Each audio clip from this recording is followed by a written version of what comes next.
अपना personal experience बता रहा हूँ। मैं ज़्यादातर लोगों को बताता नहीं, बट मैं इसको शेयर करूँगा। तो एक टीचर से डर रहता था कि यार टीचर है तो मारेगा बहुत। आज क्या है कि मैं देखता हूँ कि टीचर बच्चों से डरा हुआ कि यार बच्चे हैं, कहीं भाग ना जाए, सब्सक्राइबर ना भाग जाए। मुझे एक हमेशा से एक मेरे दिमाग में एक थॉट रहता था कि मैं मासेस की कुछ ना कुछ ज़रूर करूँगा अपनी लाइफ में। क्या आप अपने आप को क्रांतिवीर समझते हैं? मतलब फॉर एग्जाम्पल, अगर आज आपने 1 लाख लाइव पढ़ा लिए, तो उसका आप जश्न 2 घंटे भी नहीं मना सकते। इसमें आपने सबसे बड़ा ऐसा बलिदान क्या दिया, मतलब कि आपको लगा हो कि यार ये थोड़ा सा। मुझे लगता है मैं एक अच्छा पुलिस वाला भी एक अच्छा पुलिस वाला होता, मतलब यार विवेक तो इस टाइम बस खत्म मानो, अपना टेंशन दूर करने के लिए दारू पी रहा है। ज्ञानी करे पकती उसमें भी भाई लॉजिक है। अल्हड़ ज्ञानी करे पकती उसमें भी भाई लॉजिक है। सर मैं आपकी कुछ पोस्ट देख रहा था अभी इंस्टाग्राम पे, तो आपने थोड़ा दाढ़ी बाल वगैरह कुछ बढ़ाए रखे थे। तो लड़का हमेशा दाढ़ी बाल तब बढ़ाता है जब उसके साथ कुछ या तो दिल टूट जाता है या वो किसी टारगेट के पीछे कुछ पागल हो जाता है या और भी कुछ उसके साइकोलॉजी में चल रहा होता है। तो अभी आपने वो लुक किस लिए लिया हुआ था? मैं अक्सर टारगेट से सेट करता हूँ अपने 3-3 महीने के, 4-4 महीने के। तो जब मैं टारगेट प्राप्त कर लेता हूँ, तब मैं फिर क्लीन शेव कर लेता हूँ। और टारगेट नहीं होते तो वो चलते रहते हैं। अगर 2-3 महीने और नहीं होते तो फिर तब तक चलता रहता। तो इस तरह से मैं उसको, मतलब अपने ऊपर ज़्यादा ध्यान ना देके काम के ऊपर ज़्यादा ध्यान दे तो वो देते एक हैं। रिमाइंडर लगे सेट रहता है कि हाँ। हाँ, मतलब वो ये बताता रहता है कि तुम थोड़े टारगेट से पीछे चल रहे हो, थोड़ा जल्दी करना है उसको। सर ये तो बड़ा अच्छा आपने एक मुझे बात बताई।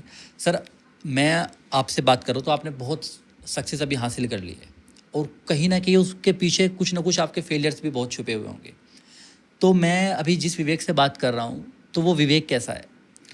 वो एक ऐसा समझिए कि जैसे एक कोयला होता है ना भट्टी में, एकदम बिल्कुल तपा हुआ, कि जब तक वो तप रहा है तब तक तो वो काला है, और जब लोग उसकी बस चमक देखते हैं। जी। तो अभी विवेक वो है कि जो भट्टी में तपा हुआ कोयला, अभी चमक है बट उसके पीछे मीन्स बहुत संघर्ष और बहुत इंतजार, बहुत ज़्यादा फेलियर्स। हमेशा किसी भी सक्सेसफुल व्यक्ति के पीछे 99% फेलियर होते हैं, बस 1% सक्सेस होती है। तो वही है, सबको गुजरना पड़ता है उससे। आप सोच रहे होंगे कि ये इंसान की इतने संघर्ष की बातें सक्सेस हासिल की है। जो लोग नहीं जानते मैं आज उनको बता दूं, मेरा सर से एक पर्सनल कनेक्शन है। एक्चुअली जहाँ से मैं आता हूँ, गांव से आता हूँ, वहाँ आज तक फैसिलिटीज़ नहीं पहुँची हैं, जैसे कि टीचिंग की फैसिलिटीज़। वहाँ क्या होता है कि अगर बच्चे को पढ़ना है तो अपना बोरिया बिस्तरा उठाओ, चलो मुखर्जी नगर आ जाओ। फार्मर्स हैं, किसान हैं, हर कोई अफोर्ड भी नहीं कर पाता।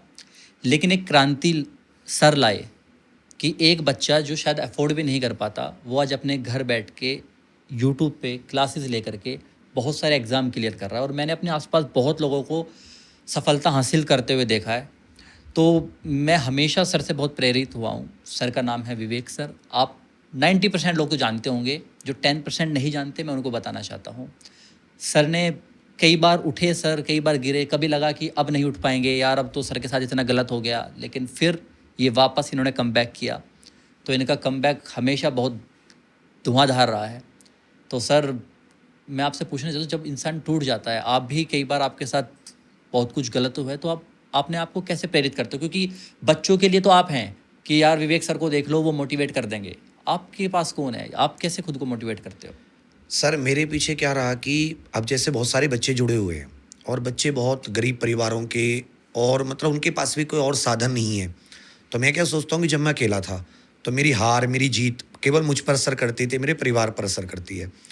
और अब मुझसे मान लो अगर लाखों बच्चे जुड़े हुए हैं, तो मेरी हार जीत केवल मुझे या मेरे परिवार को प्रभावित नहीं करेगी, मेरी हार जीत उनको भी प्रभावित करेगी। गांव देहात में क्या होता है कि आजकल उतने मौके नहीं होते, तो बच्चे बहुत नेगेटिव थॉट ले जाते हैं। वो बहुत से बच्चे आपने देखा होगा अक्सर सुसाइड अटेम्प्ट की प्रयास करने लगते हैं।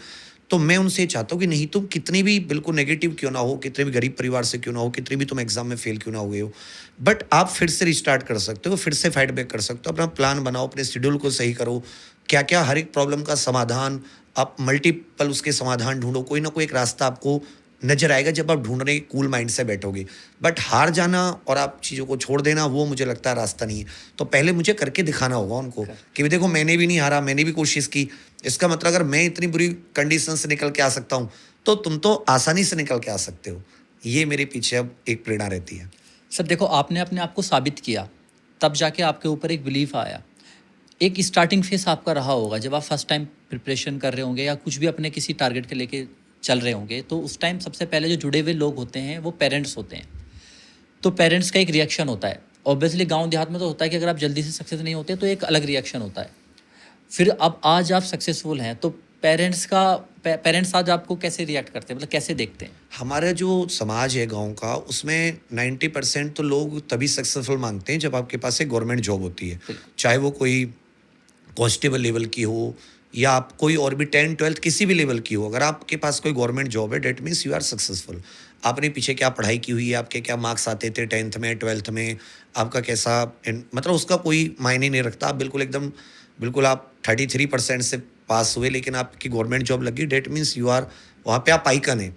तो अपने में भी अभी भी वो समाज में वही धारणा बनी हुई है, बट अब धीरे धीरे वो टूटने लगी है जब मल्टीपल डिफरेंट फील्ड्स में लोगों को कामयाब देखते हैं। बट मेनली तो यही है कि अगर गवर्नमेंट जॉब है तो सारी चीज़ें हैं। बट फिर मेरी भी जैसे गवर्नमेंट जॉब लगी, फिर मैंने वो छोड़ा, तो परिवार से एक बहुत ज़्यादा एक प्रकार का रेस्ट्रिक्शन, बहुत ज़्यादा रेजिस्टेंस आया कि नहीं भी करनी है ही, बहुत ज़्यादा मतलब हैवी रेजिस्टेंस। बट फिर मैंने अपने जो और कुछ रिश्तेदार पहले से गवर्नमेंट जॉब्स में थे, उन्होंने सपोर्ट किया कि नहीं, अगर ये कुछ दूसरा फील्ड ट्राई करना चाहता है तो इस पर आप बिलीव कीजिए, यहाँ तक पहुँचा है तो ये कर लेगा। तो ये बस, बट अभी भी उनको ये है कि गवर्नमेंट जॉब लग जाए तो थोड़ा ज़्यादा अच्छा रहेगा। सर जैसा आपने अभी बताया मैं बिल्कुल रिलेट कर पा रहा हूँ, क्योंकि एक्चुअली अभी कुछ टाइम पहले मैं गांव में गया था, तो वहाँ पर क्या था कि कुछ बच्चों के नंबर आ रहे थे कि यार इनका यूपी पुलिस में हो जाएगा, फाइनल मेरिट नहीं आई थी। तो घर वाले अपना अच्छा खाना पीने को दे रहे हैं, तो काम मत कर, रिश्ते वाले आ रहे हैं, रिलेटिव्स आ रहे हैं, अरे भाई गाड़ी ले लेना, ये कर लेना। सडनली फाइनल मेरिट लगती है, उनमें से कुछ लोग पास हो जाते हैं, कुछ लोग नहीं हुए। मैंने देखा उन लोगों के साथ एकदम सब कुछ बदलाव होते हुए जिन लोगों के नंबर नहीं आए।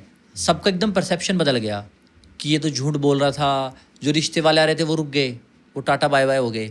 जो पेरेंट्स का रिएक्शन था वो भी चल भाई अब तो काम कर, अब तो कोई एग्ज़ाम नहीं आ रहा, तेरे पे यूपी पुलिस भी नहीं निकल रहा। तो एक्चुअली गांव देहात में सबसे बड़ा दिक्कत मैं ये मानता हूँ कि कभी बच्चों को मोटिवेट नहीं किया जाता। अगर वो फेल हो जाता है और बच्चा फिर अंदर अंदर उस प्रॉब्लम से जूझता रहता है, अब उसके पास कोई नहीं है। यहाँ तो अगर आप सिटीज़ में तो आप ऑब्वियसली आप कहीं काउंसलर के पास जा सकते हैं, कहीं जा सकते हैं, लेकिन वहाँ कोई नहीं है। उसको लगता है कि अब तो वो लाइफ में कुछ नहीं कर पाएगा। तो ऐसे फेलियर बच्चों को क्या करना चाहिए?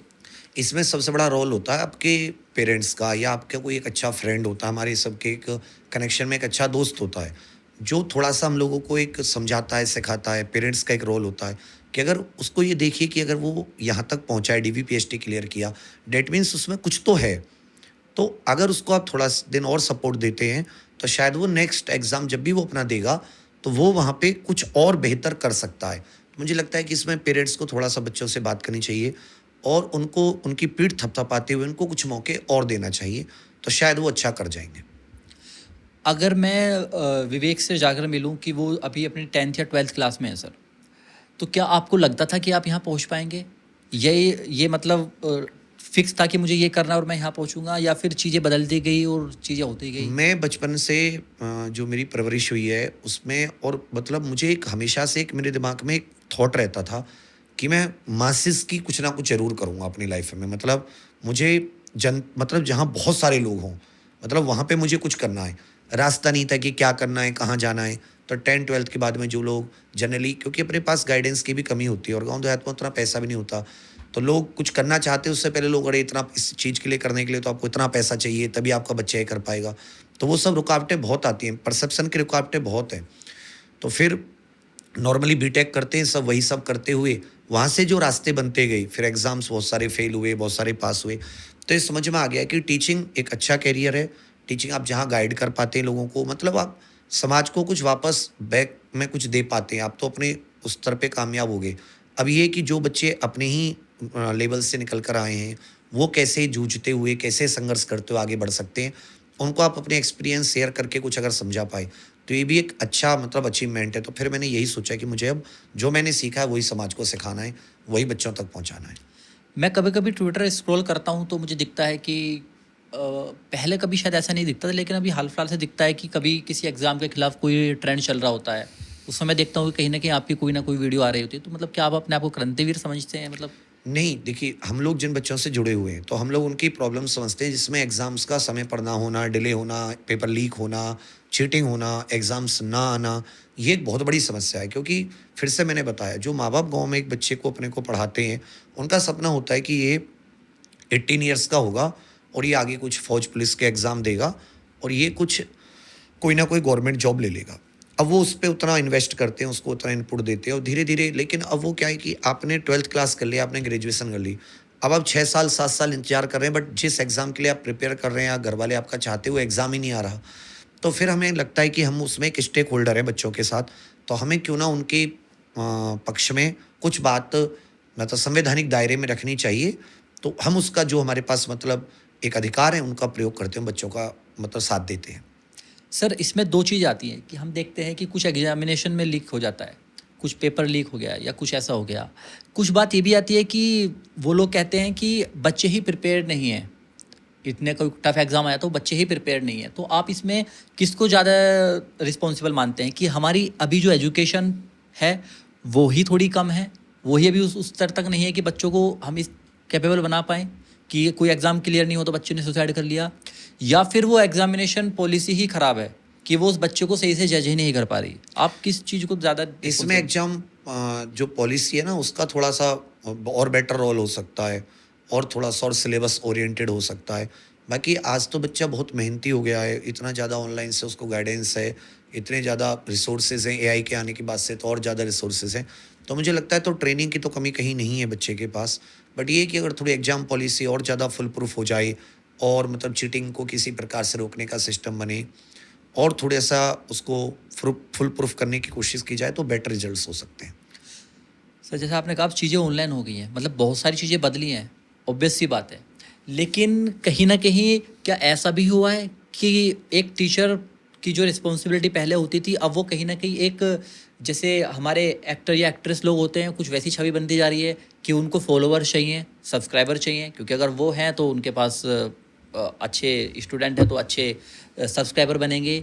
तो मेन मोटिव ये होता है कि हम बच्चों को कैसे रिझाएं, कि बच्चे हमारे पास कैसे आएँ। एग्जैक्ट देखिए, एक तो क्योंकि आप सोशल मीडिया के थ्रू आप एक ऐसी चीज़ से मेजरली बच्चों को टीच कर रहे हैं कि जहाँ पे आपके अलावा और भी डिफरेंट टाइप की थीम्स पर लोग वीडियोस लाते हैं, तो बच्चा भटकने के चांस रहते हैं कि आया वो यूट्यूब पे पढ़ने, बट उसको कोई डांस की वीडियो मिल गई, कोई और जोक की वीडियो मिल गई, या कोई और इतनी सारी आज रील्स देखते हैं, कोई भी फालतू की उसका जो टाइम वेस्ट करने वाली होती हैं। तो बच्चा क्या सोचता है कि वो उसमें भटकने के उसके पास चांस ज़्यादा रहते हैं। तो आज इसको क्रिएटिविटी भी आप कह सकते हैं कि आपको अपनी क्लासेस में यू हैव टू, आपको उसको में कुछ ना कुछ क्रिएटिविटी डालनी होगी जिससे कि बच्चा आपके साथ वो अट्रैक्ट रहे, बच्चा आपके साथ बना रहे। ये एक मतलब मेजर है। तो इसमें एक आज टीचर होने के साथ साथ थोड़ा सा मतलब मुझे लगता है कि 5% सही, बट एक बेटर एक्टर भी होना बनता है, क्योंकि वो तभी बच्चा उसकी तरफ अट्रैक्ट होगा कि हाँ भाई ये अच्छे से पढ़ा पा रहे हैं। क्योंकि बच्चा वरना भाग जाएगा, वो थोड़ी देर रुकेगा, कोई अगर उसको नहीं आया समझ में या उस कनेक्ट नहीं हो पाया चला जाएगा, तो आपकी वो एफर्ट वेस्ट होगी। आपकी एफर्ट तभी है जो बच्चे को आप एकदम बांध के रखें, पकड़ के रखें एकदम। लेकिन आपने को कहीं नहीं ऐसा नहीं लगता, एक्चुअली जब हम अपने टाइम में पढ़ते थे, सर आप भी पढ़ते होंगे, तो एक टीचर से डर रहता था कि यार टीचर है तो मारेगा बहुत, तो एक वो डर रहता था टीचर से। आज क्या है कि मैं देखता हूँ कि टीचर बच्चों से डरा हुआ कि यार बच्चे हैं कहीं भाग ना जाए, सब्सक्राइबर ना भाग जाए। तो क्या वो पैटर्न अब चेंज हो गया है कि हाँ, अब सोशल मीडिया है ना, क्योंकि आपका किसी पे कंट्रोल नहीं है, आपके सामने नहीं है कोई। बट मुझे लगता है कि जो अच्छे टीचर्स हैं, जो अच्छा पढ़ाते हैं, बच्चों को सिलेक्शन देते हैं, उनके लिए वही पुराना ही रेस्पेक्ट, पुराना ही उनका वो सब कुछ जैसे चलता था। क्योंकि मैं तो बहुत सारे बच्चों को दिन में मिलता हूँ, तो मुझे कहीं भी नहीं लगती कि वो मतलब आपकी कोई अवज्ञा करते हो या कोई कंटेम्प्ट करते हो, अगर आप एक अच्छे टीचर हैं। बट अगर आप उनसे कोई झूठ या किसी प्रकार का कोई उनके लिए आप एक प्रकार से उनका समय व्यर्थ कर रहे हैं या उनको मिसगाइड कर रहे हैं, तो फिर आपका वो उससे बड़ा दुश्मन नहीं है कोई। फिर वो बहुत ज़्यादा बेइज्जती वाली बात होती है। तो इसलिए आपको बहुत संभल के चलना होता है। सर बीच में आपका एक चैनल था वो ख़त्म हो गया था। अगर मैं मानता हूँ कि आपकी जगह शायद कोई भी होता तो उसको लगता अब सब खत्म है, तो क्या लगा था उस टाइम पे कि क्या करूँ? देखिए, जब आपके पास बहुत सारे रास्ते जहाँ पे आपने बहुत ज़्यादा मेहनत की होती है, तो वो चीज़ आपसे बहुत ज़्यादा कनेक्ट रहती है, मेहनत से कनेक्शन रहता है। करेक्ट। तो फिर आपको ये लगता है कि यार क्या मैं उतनी ही मेहनत दोबारा कर पाऊँगा? तो सबसे ज़्यादा डर तो यही रहता है कि क्या जो मैंने वहाँ पे एफर्ट्स डाली या वो जो मेहनत, अथाह मेहनत की, क्योंकि तब आपकी एक एज होती है, एक अंदर से कुछ काम करने का एक मतलब जुनून टाइप होता है। उसमें आप पैसा या उसमें आप आउटपुट क्या रहा है वो नहीं देखते, आप केवल एफर्ट्स देखते हो कि मैं इनपुट कितना डाल पा रहा हूँ। तो क्या वो दोबारा आप कर पाएंगे? तो अगर दोबारा का जो डर होता है, बीच में एक असमंजस होता है, यार नहीं हुआ तो क्या होगा, फेल हो गया तो क्या हो गया, लोग क्या सोचेंगे, जज करेंगे, स्टार्ट किया नहीं हो पाया, ये जो जब अब 4 लोगों की बातों पे आते हैं, फिर आपको वो दिखने लगता है कि तो वो आपको ज़्यादा एक परेशान करता है, आपके दिमाग पर एक लोड पड़ जाता है।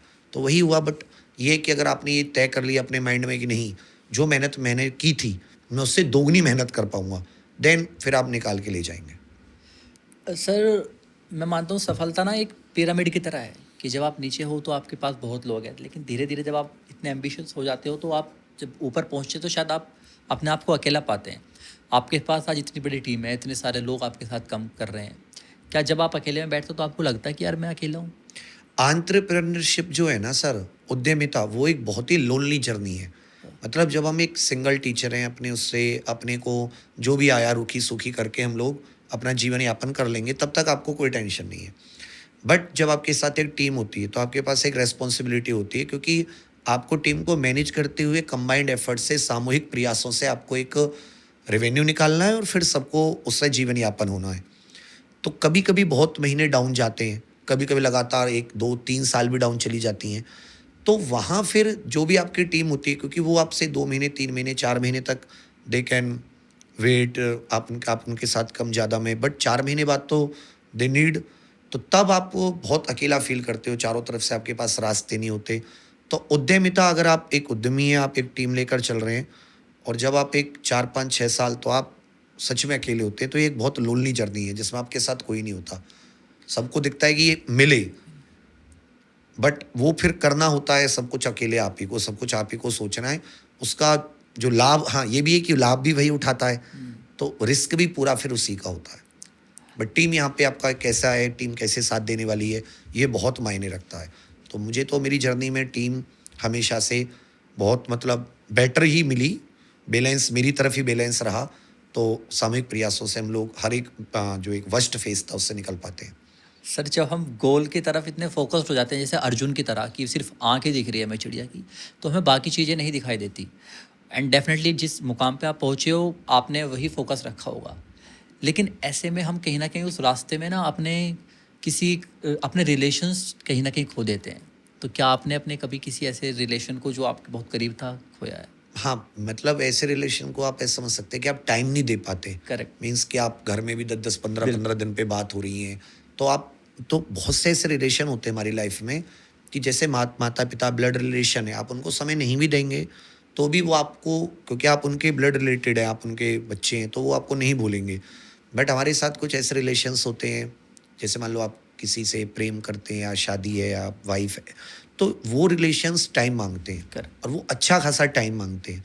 और जब आप इस तरह से लगे हुए होते हैं तो वो समय नहीं होता।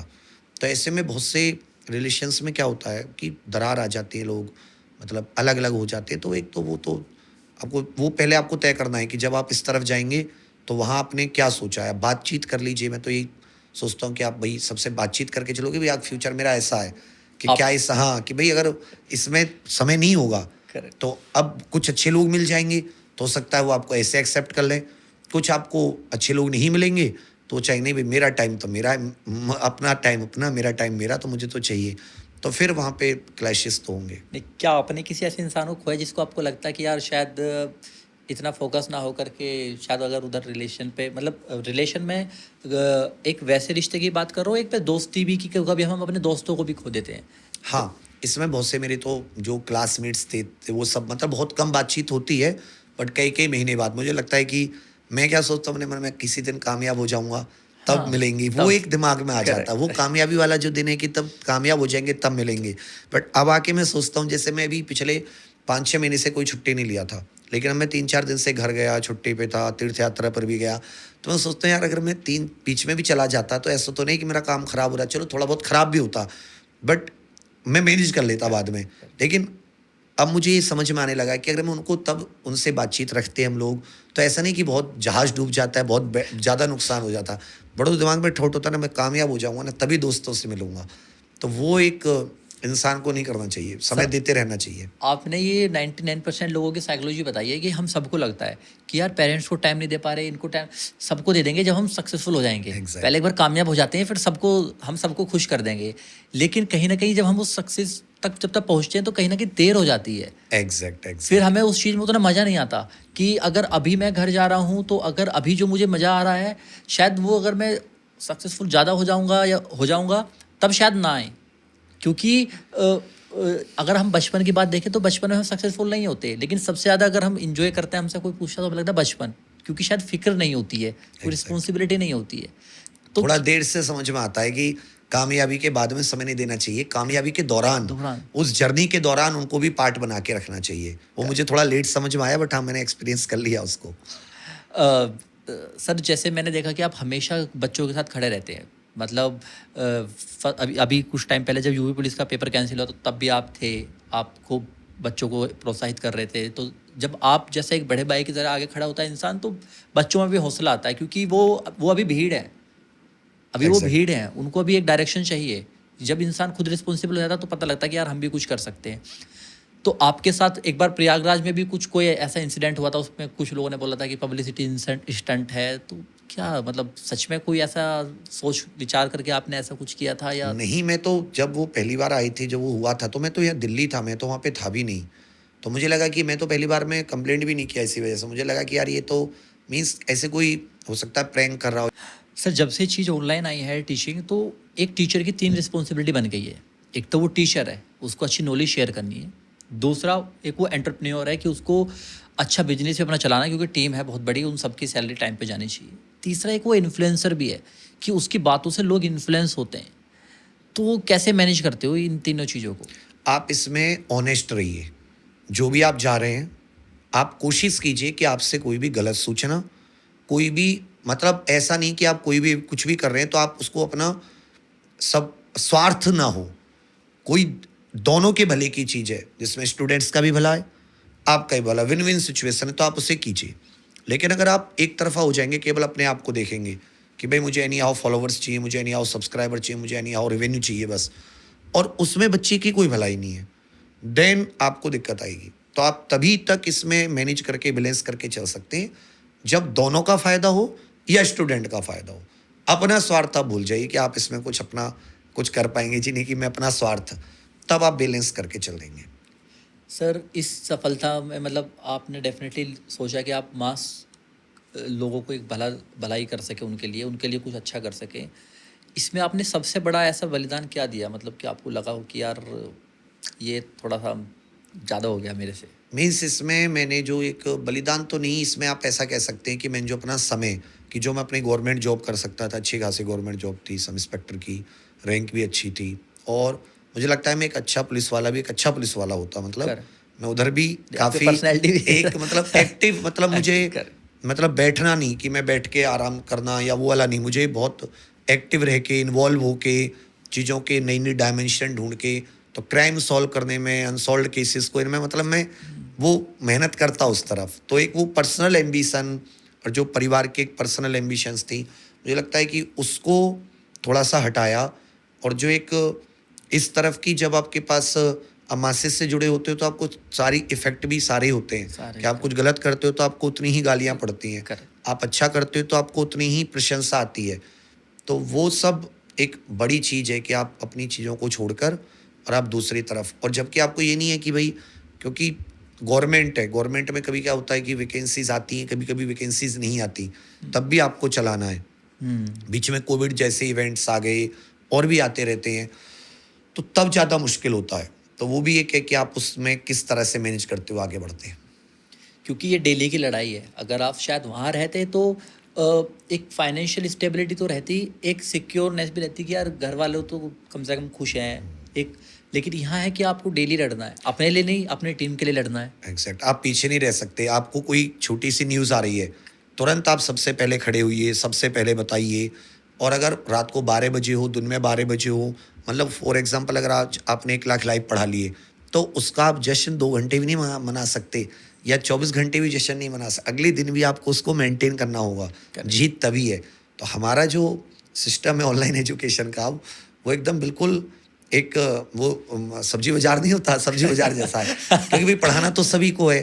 सर आपने जैसे कहा कि आजकल ये कोचिंग सेंटर सब्जी बाजार की तरह हो गए हैं, डेफिनेटली कुछ बेकार के कंपटीटर्स भी हैं, जो शायद उल्टी सीधी चीज़ दिखा के सब्सक्राइबर गेन कर रहे हैं, लेकिन कुछ अच्छे कंपटीटर्स भी हैं।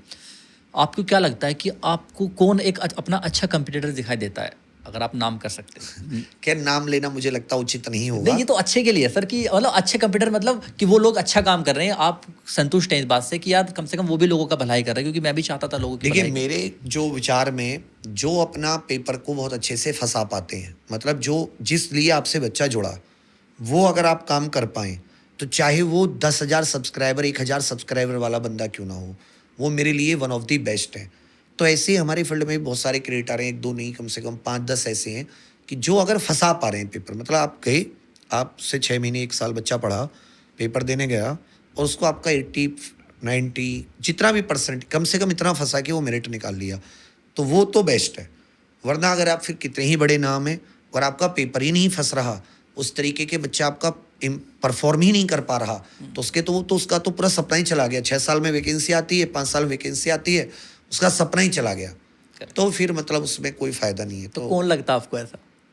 मेरे विचार में तो मुझे तो अभी कोई कॉम्पिटिटर ऐसा लग नहीं रहा, क्योंकि मेरी ही कुछ गलतियां हैं। Correct. मैं तो ये मानता हूँ कि जिससे कि मतलब आपको, मैं तो ये लगता हूँ कि मेरी अपनी दौड़ होती है। मैं कभी भी आपको, मैं यकीन से बताऊँ, अब मानेंगे नहीं, मैं अपनी नहीं, वीडियो भी आपसे पहले मैं बताता हूँ। अपनी Actually, वीडियो आपसे भी पहले- वापस नहीं देखता। एक्चुअली आपसे पहले मैं एक चीज़ बता देता हूँ।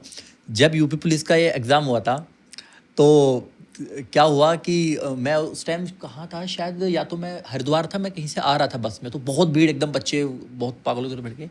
तो बच्चे एक चीज़ चिल्ला रहे थे, अरे विवेक सर वाली बात फंस गई, विवेक सर वाले क्वेश्चन फंस गए, विवेक सर वाले क्वेश्चन फंस गए। मतलब इतना तो मुझे देखो अच्छे से याद है।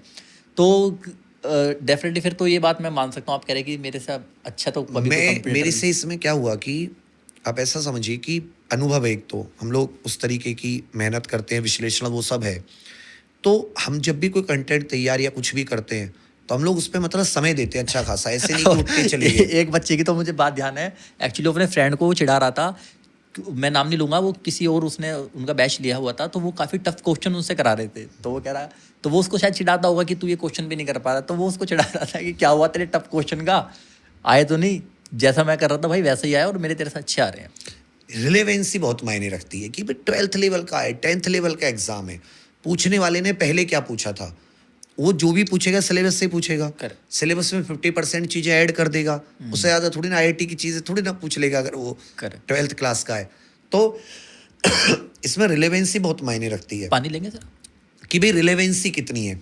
अगर रिलेवेंट है तो फिर आपका पेपर फंसेगा। तो उसमें क्या है, मैं आपको बताऊं कि मैं थोड़ा सा, मैं मीन्स कभी भी प्रतियोगिता को मैं कैसे लेता हूँ, मैं अपना पर्सनल एक्सपीरियंस बता रहा हूँ, मैं ज़्यादातर लोगों को बताता नहीं, बट मैं इसको शेयर करूँगा। मैं जब एग्ज़ाम पर स्टार्ट किया 3 से 4 साल, मैं ये नहीं देखा कि मैं अपनी वीडियोस को वापस नहीं देखा। मैं दूसरे के चैनल तो छोड़िए, मैं अपनी ही वीडियोस वापस नहीं देखता था कि मेरी वीडियोस में क्या हो रहा है क्या नहीं हो रहा। कमेंट वो है बता देती थी कि इस तरह का है, ये चीज़ सुधार करनी है।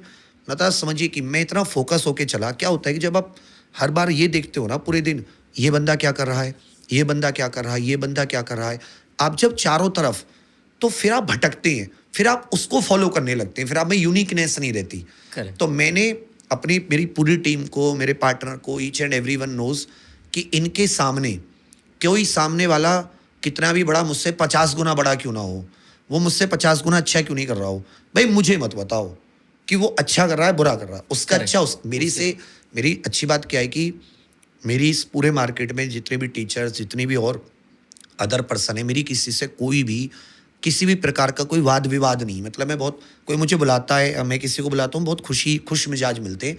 और फिर मेरे मन में विशेष रहती है, भाई तुम अपने जीवन में जो करो बहुत बेस्ट करो।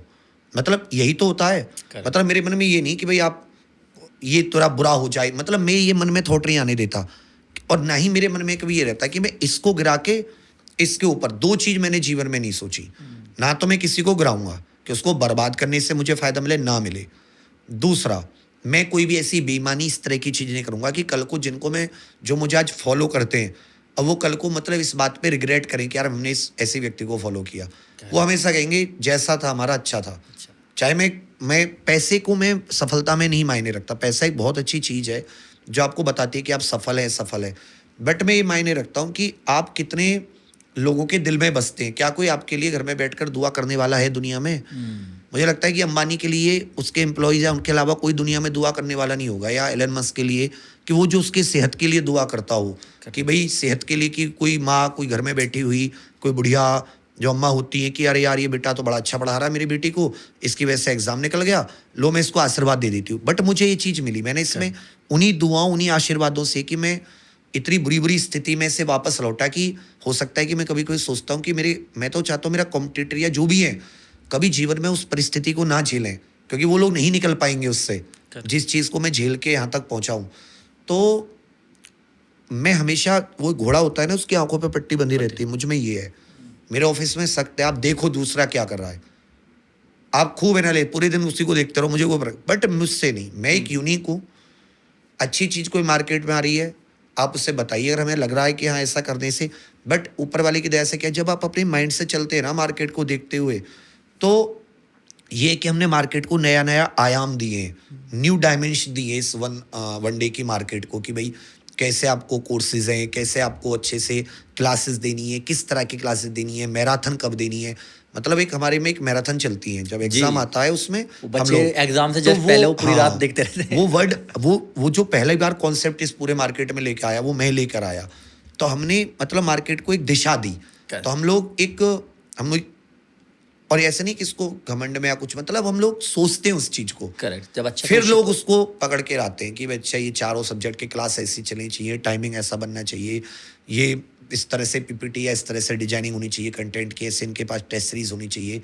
तो अभी भी आप समझिए कि जो मेरे साथ काम करने वाले लोग हैं, जो कभी मेरे साथ काम किए हैं, वो आज मार्केट चला रहे हैं। आप जितने भी इंस्टीट्यूट वनडे में देखेंगे टॉप 5, उस टॉप 5 की 50% टीम मेरे साथ काम कर चुकी है।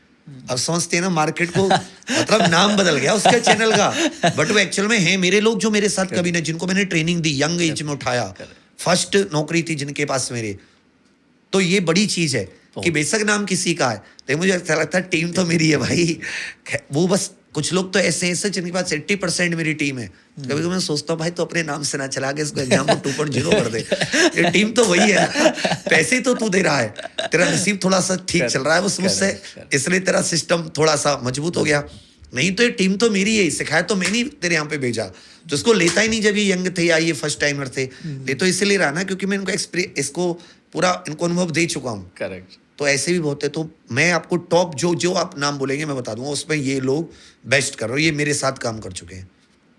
इनको पहला मौका मैंने दिया, इनको सिखाया कैसे बोर्ड पे कलम, लोगों पे कलम चलानी नहीं आती इस डिजिटल बोर्ड पर मैंने, और हाथ पे ऐसे रख के कि अगर तुम गलत भी पढ़ा दोगे तो हम वीडियो डिलीट कर देंगे, इतना वो तुम्हारा साथ है। तो जब आप ऐसे किसी अपने साथी को ऐसा भरोसा देके उतारते हैं ना, तो फिर वो खुल के ओपन, जबकि नई जगह आप जाएंगे आपसे गलती हो जाएगी, वो आपको माफ नहीं दे देगा।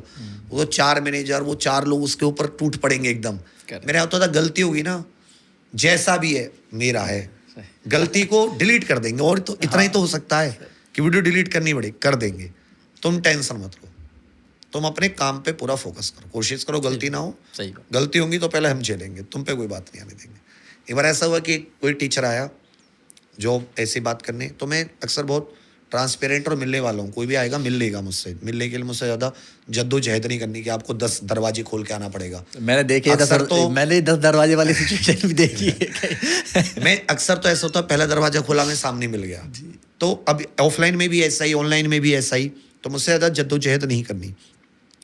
तो एक टीचर आए, बड़े टीचर थे, मैथ्स के थे, उन्होंने कहा, उन्होंने मेरे टीचर में आते ही उन्होंने बात शुरू करने की, हाय हेलो हुई, पानी वानी चाय, उसके बाद में वो अपनी स्किल्स बताते, मेरा ये है, मैं ऐसा कर सकता हूँ। उन्होंने कहा सर आपका ये टीचर ऐसा पढ़ाता है, ये टीचर ऐसा पढ़ाता। 5-7 मिनट बाद मेरा दिमाग गर्म हो गया, मेरा भाई सुनो ये रहा रास्ता, अब तुम यहाँ से बहुत जल्दी विदा लो। भाई वो जैसा है ना, सही बात, वो मेरा है, आपके अंदर क्या है आप पहले वो बताइए। आप दूसरे में तो अब भाई छिद्रान्वेषी बनोगे तो छेद तो किसी में निकल जाएंगे, कौन परफेक्ट थोड़ी ना है। तो मतलब भाई पहले आप बताइए आपके अंदर क्या है, तब आप बताइए कि मेरे अंदर क्या है। तो मैं फिर मतलब अपने को मैंने इस तरह से भी सपोर्ट दिया कि मैं किसी की बुराई भी नहीं सुनता था जब तक मेरे पास है। उसके बाद चाहे मैं ही बुराई कर दूं अलग चीज है भाई, लेकिन कोई और बुराई नहीं कर सकता, मेरा है। आपने सर बताया कि आपको बच्चों की जो एक प्रार्थना होती है वो उसने आपको बहुत सपोर्ट किया है कहीं ना कहीं, और मैं देखता हूँ कि आपकी वीडियोस में कमेंट भी बहुत बच्चे करते हैं। किसी बच्चे ने आपको कभी अपनी कोई ऐसी कहानी बताई जो आपको बहुत अच्छी लगी, मतलब कि यार बहुत इंस्पायरिंग स्टोरी है कि यार वाह, मतलब आपको खुद मोटिवेशन आई हो कि यार इस बंदे ने बहुत अच्छा किया? 2 लड़के थे, उनको कोई जेनेटिक बीमारी थी। उनके एक का नाम था अनिल, एक का नाम था सुनील। जेनेटिक बीमारी मीन्स ब्लाइंडनेस की, कि बचपन में तो वो ठीक थे, बट जैसे-जैसे एज होती रही, वो ब्लाइंड होते गए, प्रॉपर ब्लाइंड, कंबाइंड ब्लाइंड। तो एक बार, ये 2018 की बात है, तो एक कॉल आता है कि भई हमें एक एग्ज़ाम दिलाना है। मतलब उसका उसके दूसरे की जगह उसके साथ जाते हैं। वो बोलता है और हम लोग करेक्ट, उसमें वो लिख- क्लिक करते हैं इस तरह से। तो बोले ठीक है। तो मैं उसमें ये हुआ कि मेरा उस दिन बर्थडे था अगले दिन, तो मैंने सोचा अब मैं यहाँ पे दिल्ली हूँ, कहीं मैं बर्थडे मनाने इधर-उधर जाऊँगा, क्यों ना मैं इसका एग्ज़ाम ही दे आता हूँ। तो मैं उसका एग्ज़ाम देने चला गया। उसमें उसका एग्ज़ाम था जो नवोदय विद्यालय में होते हैं क्लर्क का। जी। तो उसके छोटे वाले भाई का, सुनील जी का। तो मैंने एग्ज़ाम दिया, तो एग्ज़ाम तो मतलब उसका एग्ज़ाम निकल गया। एग्ज़ाम तो उन्होंने ही दिया, मतलब हम लोग क्लिक करते रहे, बट उनका वो एग्ज़ाम निकल गया, अच्छे मार्क्स से निकल गया। वो भी सेलेक्टेड है नवोदय विद्यालय में। अरे और वो कतई ब्लाइंड। तो हमने उनकी स्टोरी की उनके घर पे जाके। डैडी में वो बहुत गरीब परिवार का बच्चा, वो खुद ब्लाइंड होते हुए खुद खाना बनाना, खुद अपनी साफ सफाई, each and everything proper blind. बहुत ही छोटी सी झुग्गी झोंपड़ी टाइप में रहते थे, बहुत ही मतलब गरीब परिवार से थे, बट वो फिर उसकी गवर्नमेंट जॉब लग गई, तो उसकी लाइफ सेट हो गई। करेक्ट। उधर से मुझे लगता है कि वो एक बहुत, मुझे लगता है काफ़ी दुआएं आई होंगी मेरे हिस्से में, एक जीवन दान टाइप मिला होगा मुझे। बिल्कुल। फिर उनके बड़े भाई थे, वो भी बहुत प्रयास कर रहे थे बैंकिंग वगैरह का। तो मेरा एक और स्टूडेंट था, तो उसने, मैं उस समय फ्री नहीं हो पाया, तो उसने उनका एग्ज़ाम दिया रेलवे का, ग्रुप डी का, बड़े का। उस मतलब उनके साथ ही वही क्वेश्चन का उत्तर बताते, वो केवल क्लिक करता था, आप ऐसा समझ लीजिए। तो भैया उन्होंने, उसका भी बड़े भाई का रेलवे ग्रुप डी में सिलेक्शन हो गया, वो प्रयागराज जी उसको पोस्टिंग मिली है। तो दोनों भाई, दोनों ब्लाइंड, जब आप समझ सकते हो कितना संघर्ष रहा होगा उनके जीवन। अब लेकिन आज दोनों अच्छी नौकरी पर हैं, ग्रुप सी की पोस्ट है, अच्छी सैलरी होगी और बढ़िया अपने जीवन में। तो 2 जीवन दान मुझे वहाँ से मिले। सर, जब हम अपने ऊपर भरोसा रखते हैं तो हमें एक डेफिनेटली स्पिरिचुअल पावर की तो हेल्प की ज़रूरत पड़ती है, क्योंकि हम शायद खुद उतने सक्षम नहीं हैं। तो आप किस स्पिरिचुअल पावर को अपने से कनेक्टेड देखते हैं, सोचते हैं कि यार? सर, जब आप एक टीचिंग में जाते हैं ना, चाहे टीचिंग हो, सिंगिंग हो, इस तरह के जो क्रिएटिव फील्ड्स होते हैं जिनमें आपको अपना इंटेलिजेंस लगानी पड़ती है, उसमें बिना ऊपर वाले के आशीर्वाद के तो कुछ पॉसिबल है ही नहीं। कई बार मैं आपको ऐसा बताऊँ, मैं डिप्रेशन टाइप में हूँ, बहुत सैड हूँ, लो मूड में हूँ, और मेरी क्लास है, अक्सर मेरी 8 बजे क्लास होती है हिंदी की, जो मैं आई थिंक 2018 की जनवरी से ले रहा हूँ। लगातार हो गई वो, 7 साल हो गई, 8वीं साल चल रही है उसको। तो वो एक दवाई का काम करते हैं, ऐसे इंजेक्शन लगा दिया हो मुझ में किसी ने। मतलब मैं वहाँ जाता हूँ, बोर्ड पे जैसे कलम हाथ में आएगी, बोर्ड ऑन होगा, स्टार्ट होगी क्लास, पता नहीं कौन सी ऐसी आत्मा घुस जाती है अंदर कि मैं सब भूल जाऊँगा कि उस बोर्ड के बाहर क्या चल रहा है। कई बार तो ऐसी सिचुएशन हुई कि उस बोर्ड के बाहर बहुत ही वर्स्ट कंडीशन है, मतलब बहुत अलग कंडीशन है कि वहाँ कोई, बहुत कम लोग होंगे कि वहाँ पे जो पढ़ा पाएंगे उस कंडीशन में। बट मैं बोर्ड, ये गेट बंद है और मैं ऐसे हूँ कि जैसे मैं स्वर्ग में, कोई है ही नहीं दुनिया में मेरे अलावा, मैं अपने मस्त मूड में पढ़ा रहा हूँ। तो वो बिना उस शक्ति के तो कोई उस आशीर्वाद के हो ही नहीं सकता। तो मुझे लगता है मैंने उस आशीर्वाद को फील किया है बोर्ड पे जाते हुए, कि मैं बिल्कुल अलग हो जाता हूँ, डिफरेंट हो जाता हूँ एकदम। मैं बाहर कुछ हूँ, बोर्ड पे पहुंचूंगा एकदम, चाहे कितना भी लो मूड है कुछ भी, लेकिन मैं एकदम बिल्कुल एक, ऐसा लगेगा ना जैसे संजीवनी बूटी मैंने चाट ली हो और उसे आके मैं यहाँ पे खड़ा हो गया हूँ, इस तरीके की एनर्जी रहती है। तो उसमें है टीचिंग में। अपने आप को कट ऑफ कर पाते हो आप रिश्तों से? फिर सब भूल जाते हैं, फिर कुछ याद नहीं रहता कि मुझे दुनिया में क्या है, मेरे ऊपर क्या है क्या नहीं है। सब केवल एक चीज़ है, मेरी पढ़ाई। फिर मैं कुछ और कुछ याद ही नहीं कर पाता। आप बताते जाते हैं, पढ़ाते जाते हैं, सामने बच्चों की कमेंट आती जाती हैं, फिर आपके पास आपके माइंड में 4 जोक भी आते हैं, 4, फिर मैं सब भूल जाऊँगा। और अक्सर मैंने क्या देखा कि जब मैं बहुत ज़्यादा परेशान हूँ तो मैं और ज़्यादा एनर्जेटिक हूँ जी अंदर। मतलब जिस दिन मैं ज़्यादा खुश मिजाज हूँ या ज़्यादा मैं हंस रहा हूँ, जोक मार रहा हूँ, तो उस समय ये समझो कि आज ये ज़्यादा परेशान है। तो आज ये अपने आप को उसको बदलने के लिए मूड, और तब मैं बाहर आता हूँ, फिर मैं कोई ना कोई समाधान भी ढूंढ लाता हूँ, क्योंकि माइंड से आपकी से चीज़ें निकलती हैं, कोई ना कोई सॉल्यूशन भी ढूंढ लाता हूँ, फिर सब कर लाता हूँ मैं। जब हमारे पेरेंट्स होते हैं, अगर हम थोड़ा सा अच्छा कर लेते हैं तो उनको हमारे ऊपर एक प्राउड गर्व होने लगता है। लेकिन हम जब अपने सेटिस्फाइड नहीं हो पाते खुद से, तब तक हमें लगता है कि नहीं यार, अभी कुछ और करना बाकी है, अभी हम उन्हें आंखें उस तरह से नहीं दे सकते कि यार तुम लोगों को हमारे ऊपर प्राउड होना चाहिए। आपको लगता है अब आप इस मुकाम पर पहुंच गए? अभी नहीं, अभी तो बहुत कुछ करना रह गया है। क्या करना है? अभी सर मतलब ये तो एग्जैक्ट नहीं है कि कहाँ जाना है, कहाँ है, कौन सी वो फ़िल्म का एंड होता है ना, दी एंड। स्टोरी तो बहुत अच्छी हो चुकी, और भी होनी है, पर वो दी एंड जो होता है, वो दी एंड अभी रह गया। अभी वो डी एंड की तरफ बढ़ना है कि स्टोरी का जो एंड हो ना, बहुत ज़बरदस्त एंडिंग हो। उस स्टोरी के एंडिंग की तरफ अभी प्रयास जारी है। तो मैंने अभी अपने आप को, अपनी नाव को भगवान के हाथों में छोड़ दिया कि भाई तुमने मुझे कर्तव्य दिया, इसको मैं छोड़ के जाने का नहीं जब तक मैं हूँ। अब यहाँ से आप कहाँ ले जाना चाहते हो वो अब आप देखो। आपकी फेवरेट मूवी कौन सी है? फेवरेट मूवी तो ऐसे तो मुझे अजय देवगन की सारी मूवीज़ अच्छी लगती हैं। तो नॉर्मली मैं इतना ज़्यादा मतलब मूवी वाला नहीं हूँ कि बहुत ज़्यादा फिर फिल्मों भी वगैरह कोई पे। एक फेवरेट होगी जो कि- ऐसे तो लव स्टोरी भी बहुत अच्छी लगती हैं। हाँ। वीर जारा बहुत अच्छी लगती थी ऐसे शाहरुख खान की, बट अब ऐसे नहीं कि मतलब किस सेंस में मैं मतलब उसको। मैं एक्चुअली ये कह रहा हूँ कि आप कह रहे हैं कि आपकी एक मूवी चल रही है, डेफिनेटली हमारी एक अलग मूवी चल रही है और हम अपने उसमें हीरो हैं। तो आप कह रहे हैं कि स्टोरी आपने नहीं सोची है, तो क्या स्टोरी आपने एंडिंग अच्छी या एंडिंग मतलब एंडिंग जैसे होती है ना फिल्म की, सुपर अच्छा हिट फिल्म जो होती है, सुपर हिट फिल्म अच्छा कि मतलब शोले, शोले। लेकिन अमिताभ बच्चन मरना नहीं चाहिए मतलब यही तो ऐसी कोई मतलब स्टोरी ऐसी हो भयंकर जो मतलब लोग सुने या मैं सुनूं कभी, तो मुझे भी अपने ऊपर प्राउड हो कि यार विक ये तो कर दिखाया। यही तो मतलब ये चीज है जो तूने हासिल की।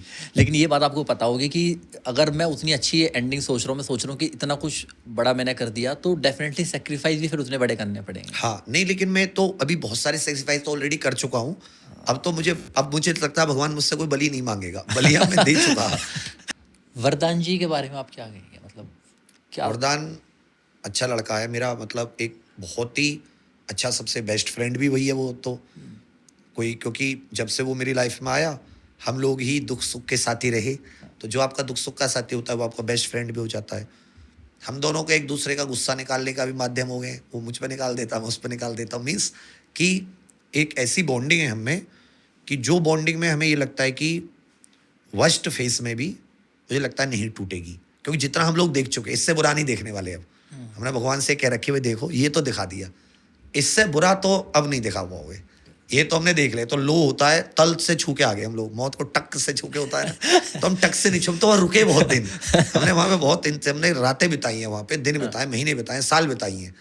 तो वो तो हमने टच कर लिया, अब वहाँ से तो आप क्या ही लेके जाओगे।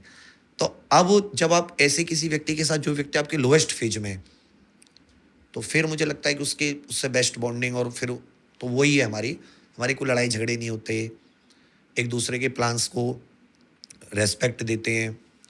और मतलब अच्छा है, मतलब नॉर्मल लोग कहते थे पार्टनरशिप्स, गांव देहात में आप पूछेंगे पार्टनरशिप मत करना, कुछ कर लेना, बट मैं कहता हूँ अगर आपको वरदान एक ऐसा अच्छा पार्टनर मिलता है तो you must go for partnership. जब हम अपने वर्स्ट फेज में होते हैं तो कहीं ना कहीं शायद हम उठने के लिए अपने एथिक्स को कंप्रोमाइज़ कर देते हैं। कभी आपने किया है? नहीं, मैं ये चीज़ हम लोगों ने रखा है, हम लोग की बात होती थी, जैसे फॉर एग्जांपल हमारी जो फील्ड में है कि जैसे टैक्स है, अब टैक्सेस को उल्टा सीधा करने लगते हैं। हमने कहा नहीं भाई, पहले टैक्सेस, उसके बाद में कुछ भी, मतलब कोई भी कल कोई हम पे कोई भी लीगल या कोई भी ऐसी चीज़ ना आए कि या कोई भी, जैसे हम पे फॉर एग्जांपल किसी का पैसा भी है तो हम लोग ऐसे नहीं होते कि उसको डकार गए एकदम, बिल्कुल नहीं, बात करेंगे। वर्स्ट फेज क्या होता है हमारे में कि आप रेवेन्यू शॉर्ट हो जाते हो, आपको लॉस हो जाता है, बहुत हैवी लॉस हो जाता है। तो हमारे तो 2-3 साल बहुत हैवी लॉस में चले गए, इतने लॉस में कि फिगर काउंटिंग बता दी तो आदमी ये कहेगा, हार्ट अटैक आ जाएगा सुनने वालों पर, क्या कह रहे हो, इतना भी लॉस होता है क्या इतने छोटे से काम में। तो क्योंकि जब आप वो बिगड़ती है ना, वो एक मोतियों की माला वो टूटती है ना, तो आपको मोती बिखरे हुए दिखेंगे। अभी मोतियों की माला है तो कितनी सुंदर लगेगी, वो बिखर जाएंगे तो आपको चुगना पड़ेगा। ऐसे ही होता है अपने उसमें फील्ड में भी। तो लॉस मेकिंग होता है तो क्या होता है कि लोगों के आपके पास देनदारियां हो जाती हैं, तो लोग क्या करते हैं, देनदारियों से भागने लगते हैं, फिर आप बहुत सारे उल्टे सीधे कदम उठा लेते हैं, ये सब। तो हम लोगों ने इन सब के ये इस फिर से भी हम लोग गुजरे, वर्ष से उल्टे सीधे दिमाग में भी आए, बट हमने सोचा कि नहीं, इसको निकलना है। वो सारे प्लान बनाए, एक एक चीज़, एक बंदे से बात की, देनदारियों को कुछ पीछे किया, कुछ को शेड्यूल किया, एक एक चीज़ को रेवेन्यू को और स्ट्रीमलाइन किया, तब जाके हम लोग धीरे धीरे उन सबसे, और जब हम लोग ऐसे करते हैं और एक दूसरे का साथ देते हैं तो फिर वो आपको उसका पॉजिटिव रिजल्ट भी, पॉजिटिव ग्राफ भी दिखाई देता है। फिर भगवान भी आपका धीरे धीरे, वो यही चाहते थे, वो एक सिचुएशन है उनके लिए, वो आपको देखना चाह रहे हैं, वो अजमा रहे हैं कि यार ये मैं इस बंदे को ऐसी सिचुएशन देता हूँ, क्या ये इसके लायक, इसको सॉल्व करके निकल पाएगा। उन्होंने सिचुएशन दी, अब आपके पास ऑप्शन है कि आप उसे सॉल्व करें या आप उससे हार जाएं। तो आपने उसको सॉल्व किया तो फिर वो आपको नेक्स्ट लेवल पे ले जाता है, आपको ग्राफ भी दिखता है कि हाँ। एक इंसाइडर न्यूज़ बताता हूँ। कुछ टाइम पहले जब मैंने सुना था कि यार विवेक तो मतलब मैं जैसा मुझे सुना था कि यार विवेक तो इस टाइम बस ख़त्म मानो, अपना टेंशन दूर करने के लिए दारू पी रहा है और एक कमरे में बस कहीं अलग ही है, और वो बस सब अब उसको तो ख़त्म ही मानो। ये मैंने सुना था अपनी, मुझे अच्छे से याद है। मैं आपको बताऊं अपनी लाइफ में कि फॉर एग्जांपल ड्रिंक्स को लेकर, कि मतलब मैं पहले जो था, मतलब मैं बहुत एक सही फैमिली से आता हूँ, मतलब उतना हम लोगों में वो नहीं होता कि हम लोग इन तरह की चीज़ों को, ना मेरे पास उतना साधन थे, मुझे हमेशा से था, मैं बहुत नॉर्मल फैमिली से हूँ, मुझे अपनी फैमिली को सपोर्ट करना, आगे बढ़ना है इन चीज़ों को लेकर। लेकिन जब आप कॉलेज लाइफ में होते हो तो आप ऐसी चीज़ों से भी आते हो, कुछ चीज़ें आपके अंदर आ जाती हैं। बट जब आप वर्स्ट फेज की तरफ, जब आपका नुकसान या जब बुरा होता है, तो मुझ में, मैं खड़ू श्याम बाबा को बहुत मानता हूँ, उनकी वजह से मेरी लाइफ में बहुत चेंजेस आए। वही है कि जिन्होंने हमें यहाँ तक हर एक चीज़ को संभाल के यहाँ तक पहुँचाया है। तो सबसे पहले मैंने इसी चीज़ को अलग किया कि ना मैं ऐसे लोगों से कांटेक्ट करूँगा कि जो इस चीज़ में इन्वॉल्व रहते हैं, जिसकी वजह से मुझे कभी भी भटकाव मिले, और ना मैं खुद, मतलब एकदम बिल्कुल शून्य पे। तो सबसे अच्छा मैं तो ये मानता हूँ भगवान की कृपा से कि मुझ में ये चीज़ जो थी कि ना मैं कोई सिगरेट या कोई इस तरह की चीज़ें, और ये सबसे पहले इस चीज़ का पूर्ण बिल्कुल त्याग कि मैं उनकी तरफ देखूंगा भी नहीं, मैं उन लोगों के साथ भी नहीं बैठूंगा जो इस तरह की चीज़ें करते हैं। तो ये भी आपके लिए, क्योंकि आप माइंड तो तभी लगा पाएंगे ना जब आप माइंड फ्री रहेंगे, और आप ऐसी चीज़ें करेंगे, अगर मान लो इंसान शराबी बन जाएगा तो वो सोचेगा कब, फिर तो उसके पास कोई आइडिया नहीं आएंगे ना, फिर तो बर्बादी तो वहीं से शुरू हो गई, फिर तो बर्बादी, फिर तो विनाश शुरू हो गया।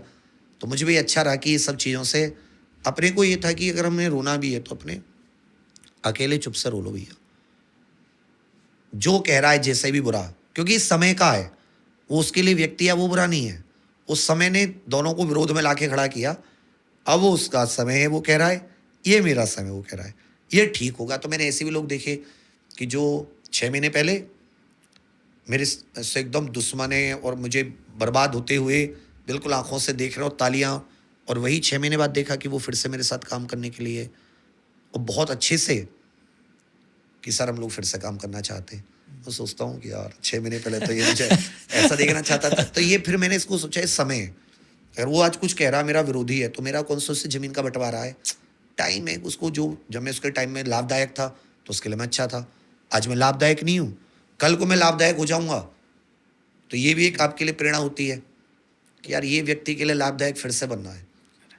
तो इसके मन में ना रह जाए कि इसके, ये अगर तुम लोग फेल हो गए तो उसके मन में रह जाए कि ना अरे यार ये तो फेल हो गया, उसको ये दिमाग में उसके में आना चाहिए कि नहीं ये फेल नहीं हुआ है, ये दोबारा आया है, ये वापसी करेगा। तो दिमाग में बने रहना चाहिए कि यारी दोस्ती भाईचारा बना रहे, पता चला कल को फिर से वापसी हुई, कहाँ टकरा गए आपस में सामने। तो बहुत बार ऐसा हुआ कि बहुत जो किसी से बहुत ज़्यादा दुश्मनी है, वो पता चला कि 6 महीने बाद बहुत अच्छी मित्रता की तरफ बढ़ रहे हैं, तो इसलिए मैं ज़्यादा लोड नहीं लेता। अच्छा, एक बात बिल्कुल न्यूट्रल होकर बताना, अगर अब आप विवेक एक एग्ज़ाम की, गवर्नमेंट एग्ज़ाम की प्रिपरेशन कर रहे हैं, आपको पता है, तो आप अपने आप को कौन से टीचर्स को सजेस्ट करेंगे ओवरऑल, मतलब अपने ही कोचिंग के नहीं, अपनी के भी और बाहर भी, कि यार एक बच्चे को इन टीचर को पकड़ लेना चाहिए, इनसे पढ़ देना चाहिए और एग्ज़ाम हो जाएगा। देखिए मेरा है कि किसी सबसे सब्जेक्ट पहले वाइज आप बता बंदे ने निकाला हो कोई एग्ज़ाम, मैं इसको एक जनरल ले लेता हूँ, किसी बंदे ने कोई एग्ज़ाम निकाला है, उसको अनुभव है अच्छे से। कभी कभी क्या होता है कि बहुत से लोग एग्ज़ाम नहीं निकाल पाते, कई बार अटैम्प्ट देते हैं, वो भी एक अच्छा अनुभव होता है। तो अगर आप किसी से पढ़ रहे हैं, पढ़ने के बाद में आप उसका कुछ प्रीवियस ईयर लगा रहे हैं या उसके कोई भी न्यू क्वेश्चंस लगा रहे हैं और वो आप बना पा रहे हैं 90%, 100%, 80% तक, तो आप मानिए कि वो अच्छा टीचर है। बट अगर वो केवल चीज़ों को आपको बहुत अच्छे से फॉर्मेट में रिप्रेजेंट करके दिखा दे रहा है, देखने में एक अच्छा, और वो एकदम बिल्कुल, और या मतलब प्रेजेंटेशन बहुत अच्छी है, आवाज़ बहुत अच्छी है, और आप एकदम बिल्कुल उसको पढ़ लिए और आप जब क्वेश्चन लगाने बैठे तो आपको समझ में आ रहा है यार ये तो कुछ भी याद नहीं आ रहा, तो क्वेश्चन ही नहीं बनने, 20% 50% क्वेश्चन बने, तो फिर वो आपका नुकसान है। तो अनुभव देखिए, एग्जाम्स कैसे निकाले हैं और क्या उनकी उस चीज़ से पढ़ाई हुए का कुछ फ़ायदा एग्ज़ाम में होता है। मतलब जो हम लोग जब प्रैक्टिस करते हैं कुछ उसका कोई भी टॉपिक लगाते हैं, तो फिर एक वो टीचर से आपको पढ़ना चाहिए, चाहे वो किसी भी सब्जेक्ट के हो। तो ये 3 पैमाने पर बच्चे को, और स्वयं अपने हिसाब से कि मैं सीख पा रहा हूँ नहीं सीख पा रहा हूँ, क्योंकि हम लोग रिकमेंडेशन हमेशा टॉप की देते हैं, लेकिन कभी कभी ऐसे हर बार नए भी ऐसे लोग निकल के आते हैं कि जिनको हमें नहीं पता होता बट वो अच्छा कर सकते हैं। उन पर अगर लोग भरोसा करेंगे, जैसे मैं सोचता हूँ कि जब हम निकल के आए तो हमें तो कोई रिकमेंड नहीं करता होगा, करेक्ट। तो हमने तो बहुत चुनौतियाँ झेली होंगी उस समय, क्योंकि लोग तो तब भी बड़ों को जानते होंगे। आज भी लोग मान लो बड़ों को हम जैसे हमारे जैसे और भी हज़ारों को जानते हो, लेकिन हम में से कोई नया बच्चा आ सकता है जिसने कई बार एग्ज़ाम दिया हो, जिसको मुझसे भी अच्छी नॉलेज हो, मुझसे भी अच्छा उसका एक एनालिटिकल स्किल हो, पढ़ाने का स्किल हो। तो अगर मैं बड़ों को बताऊँगा तो वो तो फिर पीछे छूट जाएगा, लोग तो उस पर भरोसा नहीं करेंगे। तो उस बंदे का भी ये सोचो कि उन्होंने एग्ज़ाम वगैरह निकाला या कितनी बार फेल हुए, उसकी एक अनुभव वहाँ से भी बहुत अच्छा अनुभव जमा होता है, और फिर उसको कैसे पढ़ाने से हम लोग कितना सॉल्व कर पा रहे हैं। ये सबसे मस्त तरीका है किसी को भी जज करने का। आप हमेशा, मैं देखता हूँ, सरकार के खिलाफ खड़े हो जाते हैं। सरकार से डर नहीं लगता? आजकल तो हर कोई नहीं डरता सर, है। मैं सरकार के खिलाफ नहीं खड़ा होता, मैं तो बस उनको कभी कभी गवर्नमेंट को भी बहुत सारी चीज़ें जो टॉप पे बैठे होते हैं उनको ज़मीनी हकीकत नहीं पता होती, तो हम लोग तो उनको बता के उनकी हेल्प ही करते हैं कि अगर वो बच्चे के मन में दिमाग रहेगा तो नुकसान होगा ना यूथ को। अगर हमने उन तक समस्या पहुंचा दी तो वो शायद समस्या का समाधान कर सकते हैं। जब हमने कहा कि भाई पेपर लीक हो गया, हम नहीं पहुंचाएंगे, तो बच्चे कितने सारे 5-6 लोगों ने आत्महत्या की थी उस समय, तो वो आगे और भी काउंट बढ़ सकता था और बच्चे नुकसान कर सकते थे अपना। हमने उसको गवर्नमेंट तक पहुंचाया, गवर्नमेंट ने समझा कि हाँ भाई, उन्होंने सबूत देखे कि हाँ भाई लीक हुआ है, उन्होंने उसका समाधान लिया। तो हम तो एक गवर्नमेंट के लिए उसको एक प्रकार से उसको सहायता ही पहुंचाते हैं। तो उसको इस नज़र से नहीं देखना चाहिए कि हम लोग विरोध में। बाकी डर तो है ही, आप समझते हैं कि क्योंकि हम लोगों को कोचिंग माफिया बोला जाता है, Correct. चाहे हमारी 99 रुपये फीस है पूरे, बट वो हमें क्यों क्या कहेंगे, तो कोचिंग माफिया है। तो जब आप किसी गवर्नमेंट की नज़र में एक टीचर के लिए, एक पढ़ाने वाले जो यूथ को एक दिशा दे रहा है समाज को, मैं कह रहा हूँ 100 के 100 लोग एक जैसे नहीं होते, हर फील्ड में अच्छे बुरे होते हैं, बट फिर भी टीचिंग फील्ड आप समाज को एक तैयार करती है, भविष्य को तैयार करती है, और आप उसे पहले ही एक तरफा जनरलाइज कर दे रहे हैं। हम तो नहीं कह रहे कि सारे नेता चोर हैं, करेक्ट। जनरलाइज तो ये हो जाएगा, तो क्योंकि बहुत अच्छे नेता भी हैं, ईमानदार भी लोग हैं, बहुत मेहनत देश को संभाल रहे हैं। ऐसे ही टीचिंग लोग, एक टीचिंग कैटेगरी भी है। अब ये लोग क्या कहते हैं, कोचिंग माफिया। अरे भाई, वो सारे माफिया नहीं है, हैं, उनको पकड़ो, उनसे प्राप्त। यहाँ तो बहुत मेहनती लोग भी हैं, उनकी सराहना नहीं कर सकते तो उनको आप डिग्रेड मत कीजिए। तो इसलिए हम तो बस सरकार की सहायता करते हैं कि भाई अपना काम करो, दायित्व करो, और हमें तुमसे, बाकी हम लोग कोई और उनको बच्चों को कभी भी सरकार के खिलाफ या कोई भी ऐसा कोशिश नहीं करते कि उनके मन में उनकी नफरत भरे। अब से 5 साल बाद हम विवेक सर को कहाँ देख रहे होंगे? मैं 5 साल बाद अपने आप को और ज़्यादा से ज़्यादा बच्चों को पढ़ाते हुए, और ज़्यादा से ज़्यादा बच्चों तक पहुँच, कि भाई और ज़्यादा से ज़्यादा बच्चों तक कनेक्ट हो पाऊँ, यही देख पा रहा हूँ ये तो अगले 5 साल। इसके अलावा मेरे पास मैंने दूसरा कोई थॉट नहीं रखा है, ना दूसरा कोई टारगेट रखा। पैसे की आपके लिए क्या इम्पोर्टेंस है? पैसे की इम्पोर्टेंस एक समय पर मेरे लिए सच में हाथ का मैल थी। अच्छा। मतलब मैं ना मदद में पीछे हटता था, हाँ। ना जो सामाजिक कार्य होते हैं उसमें पीछे हटता था। मतलब मैं किसी को ज़रूरत है तो मैं उसको अपने पर्सनल अकाउंट से भी खूब मदद कर देता था।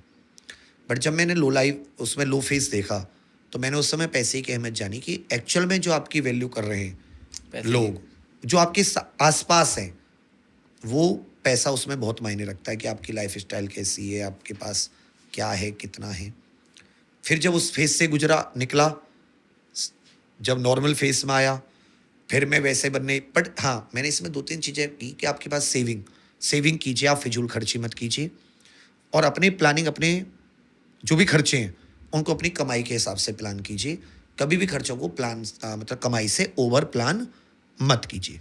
अगर आप ये 2 चीज़ करते हैं कि फिजूल खर्ची नहीं करते, सिंपल लाइफ स्टाइल जिए। फिजूल खर्ची का मतलब कि कोई भी ओवर उल्टा सीधा खर्च मत कीजिए कि ये चीज़ कोई जो 1000 की आ सकती थी, नहीं जी मैं तो 10,000 की लूँगा, तो वैसी फिजूल खर्ची को आप रोकिए। सेविंग पे ध्यान दीजिए, सेविंग्स जरूरी है। अगर आप कहीं मोल भाव करके 50 रुपये की चीज़ में 5 रुपये भी बचा पाते हैं तो उसे बड़ा अचीवमेंट समझिए। ऐसे करके एक आदत बनेगी। तो सेविंग कीजिए। और सेकंड चीज़, हमेशा अपने खर्चे अपनी कमाई के अनुसार, फ्यूचर की कमाई के अनुसार। आज जो खर्चा है 6 महीने बाद क्या मेरी कमाई यही रहेगी आज की, ये सोच के 1 साल बाद क्या ये कमाई मेरी ये रहेगी, या कुछ ऐसी कंडीशन आ सकती कमाई आधी रहेगी और खर्चा मेरा वही है, तो मेरा खर्चा फिर 1 साल बाद के हिसाब से आज होना चाहिए, तब शायद आप मार्केट में सर्वाइव कर पाए। क्योंकि मैंने दोनों फिजूल खर्ची, अथाह फिजूल खर्ची करके देख ली, अथाह सेविंग करके, दोनों सारा बैलेंस बना के लास्ट में ये निकला कि भाई आपको कमाई को और खर्चे को समानुपात में रखना होगा और सेविंग्स पे ध्यान देना होगा। अभी जैसे आपने बताया था स्टार्टिंग में कि आप अपने बाल और दाढ़ी बढ़ाते हैं, किसी एक टारगेट अभी आप सेट कर देते हैं, तो अभी कोई आसपास कोई ऐसा टारगेट सेट है? अभी एक टारगेट है, यूपीएसआई की एक वैकेंसी होती है, तो उसमें जितनी वैकेंसी है उसका 75% सिलेक्शन देना है मुझे। तो अभी वो 4500 वैकेंसी, उसको मैंने 3000 का रख रखा है टारगेट, और मैं इसको अभी थोड़ा सा इसको भी मतलब क्रॉस करना चाहता हूँ कि मैं 3000 से ज़्यादा सिलेक्शन दूँ, ये मेरा टारगेट, और मैं इसको प्राप्त करूँगा। वैकेंसी कम नहीं है? वैकेंसी यूपीएसआई की आने वाली है, वो किसी भी समय आ सकती है। नहीं तो वो कम है मतलब, या वैकेंसी कम है 4543 वही- ओवरऑल। वही overall हाँ, की वो मैं बात अनाउंस कर हुई रहा है, हूँ। हाँ जी। उसमें से 3000 मैंने अपने लिए बुक कर रखी है जी। कि ये तो मेरा ही बच्चा जाएगा इनमें, अच्छा। कम से कम, और इसमें किसी का कोई हक नहीं है। तो अभी यूपीएसआई के बच्चे तैयारी करने वाले हैं, तो उनके लिए आप अगर कुछ ऐसा मैसेज देना चाहते हैं तो? वो बढ़िया से अपना रेगुलर टेस्ट लगा के अपने वीक पॉइंट्स का पता करते रहिए, स्ट्रॉन्ग पॉइंट्स का पता करते रहिए। स्ट्रॉन्ग पॉइंट्स को आप लोग हफ्ते का रिवीजन प्लान बना लीजिए और वीक पॉइंट्स पर पूरा फोकस। मतलब कोई भी 90% 99% तैयारी से नहीं जाना, 100% एक एक टॉपिक, एक एक सिलेबस, जो जो क्वेश्चन जहाँ से पूछे गए उसके आसपास की 50% चीज़ें, मतलब ऐसी भयंकर तैयारी होनी चाहिए बाहुबली जैसी, कोई कमी नहीं किसी परसेंटेज, क्योंकि इसमें हम लोग कमी को चांस ही नहीं है कि हम रिस्क ले सकें। 100% जाएंगे तैयार हो गए। जैसे कि 160 क्वेश्चन आते हैं, 160 के 160 करके आए, कोई रिस्क नहीं लेना है, 159 का भी नहीं लेना है, ये रहता है मेरे बच्चों के लिए। बहुत अच्छा सर, बहुत अच्छा लगा आपसे मिलकर, बहुत दिनों बाद ये चीज़ हो पाई कि हम आपके साथ बैठकर बात कर रहे हैं। बड़ा अच्छा लगा, और उम्मीद करते हैं कि आपका जो भी टारगेट है वो डेफिनेटली पूरा हो, और फिर हम दोबारा आपको बुलाएं उसकी सक्सेस पार्टी में। नहीं, बिल्कुल बिल्कुल बिल्कुल। और thank you so much sir, thank you. आपका भी बहुत धन्यवाद जी, thank you very much. Cut.